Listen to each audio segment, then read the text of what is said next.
ఏదైతే అసెంబ్లీ లోపల కాళేశ్వరం గురించి చర్చ జరగబోతా ఉంది.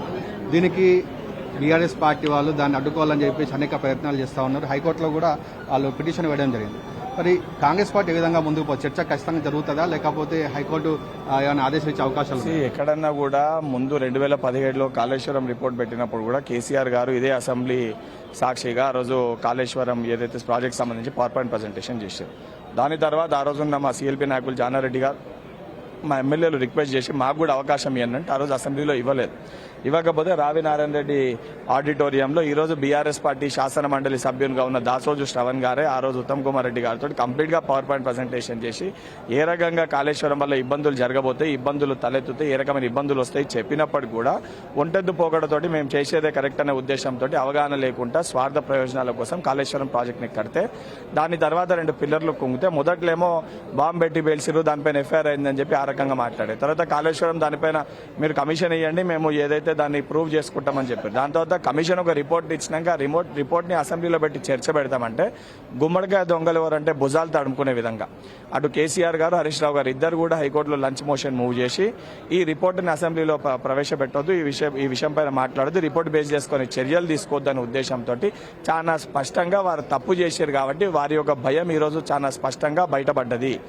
కేసీఆర్ గారికి అదేవిధంగా హరీష్ రావు గారికి బీఆర్ఎస్ పార్టీ శ్రేణుల్లో కూడా నేను చెప్పేది ఒకటే, ఇంకా తెలంగాణ ప్రజలకి క్షమాపణ చేసి మేము తప్పు చేసినాము, మా స్వార్థ ప్రయోజనాల కోసం ఈ రకంగా మేము ఇది చేసినామని మీరు అంగీకరిస్తే ఆ రకమైన చర్యలు మీ పైన ఉంటాయి. అది కాక ఇటువంటి దొంగ నాటకాలు ఆడితే రేపొద్దున తగిన గుణపాఠము తప్పు చేసిన వాళ్ళని తప్పనిసరిగా ఈ ప్రజాప్రభుత్వము శిక్షిస్తుంది. ఎందుకంటే మా మేనిఫెస్టోలో ఈ తప్పులు చేసిన వాళ్ళని కూడా కటకటాల వెనుక నెడతామని తెలంగాణ ప్రజలకు మేము మాట ఇచ్చినాము. తప్పనిసరిగా మా గౌరవ ముఖ్యమంత్రి గారు ఇచ్చిన మాట నిలబెట్టుకుంటాం. అయితే తుమ్మిడిహెట్టి దగ్గర అక్కడ నుంచి గ్రావిటీ ద్వారా వాటర్ వచ్చే అవకాశాలు ఉన్న బీఆర్ఎస్ పార్టీ కాళేశ్వరం ప్రాజెక్ట్ నిర్మించడం వల్ల లక్షల కోట్ల రూపాయలు వృధాయని చెప్పి కాంగ్రెస్ పార్టీ ఆరోపణలు చేస్తా ఉన్నది. ఇప్పుడు మేము తుమ్మిడిహెట్టి ప్రాజెక్టుకి మళ్ళీ ముందుకు వెళ్ళబోతా ఉన్నారా? కాంగ్రెస్ పార్టీ తుమ్మిడిహెట్టి ప్రాజెక్ట్ నిర్మించబోతా ఉన్నారు. దానికి సంబంధించి మా ఇరిగేషన్ శాఖ మంత్రి ఉత్తమ్ కుమార్ రెడ్డి గారు ఏ ప్రాజెక్టు ఏ రకంగా ఎట్లా నిర్మిస్తారో స్పష్టంగా వారి పవర్ పాయింట్ ప్రజెంటేషన్లు ఎక్స్ప్లెయిన్ చేయడం జరిగింది. దానిపైన వారు అసెంబ్లీలో కూడా చర్చించడం జరుగుతుంది.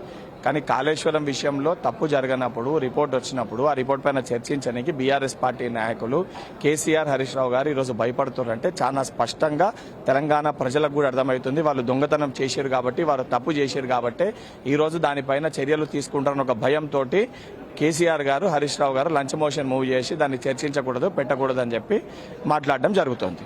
అయితే ఈ కాళేశ్వరం ప్రాజెక్ట్ రిపోర్ట్ వల్ల కేసీఆర్ అరెస్ట్ చేస్తారనేటువంటి భయంతో ఈ హైకోర్టులో లంచ్ మోషన్ ఇస్తా అనుకోవచ్చా? 100% అనుకోవచ్చు. తప్పు చేయనప్పుడు కేసీఆర్ గారు వచ్చి ఆ విషయం పైన చర్చించడానికి వారికి భయం ఎందుకు? తప్పులో వారి భాగస్వామ్యం లేనప్పుడు, తప్పే జరగనప్పుడు ఇటువంటి చర్యలు ఎందుకు చేపట్టాలని చెప్పి నేను కాదు, ఈరోజు యావత్ తెలంగాణ సమాజం కూడా ఆలోచిస్తుంది. Thank you. ఈ కాళేశ్వరం ప్రాజెక్టు పైన ఏదైతే చర్చ ఉందో అసెంబ్లీ లోపల అది అడ్డుకోవాలని చెప్పేసి బీఆర్ఎస్ పార్టీ నాయకులు హైకోర్టు లోపల లంచ్ మోషన్ వేశారని చెప్పేసి తెలియజేయడం జరిగింది.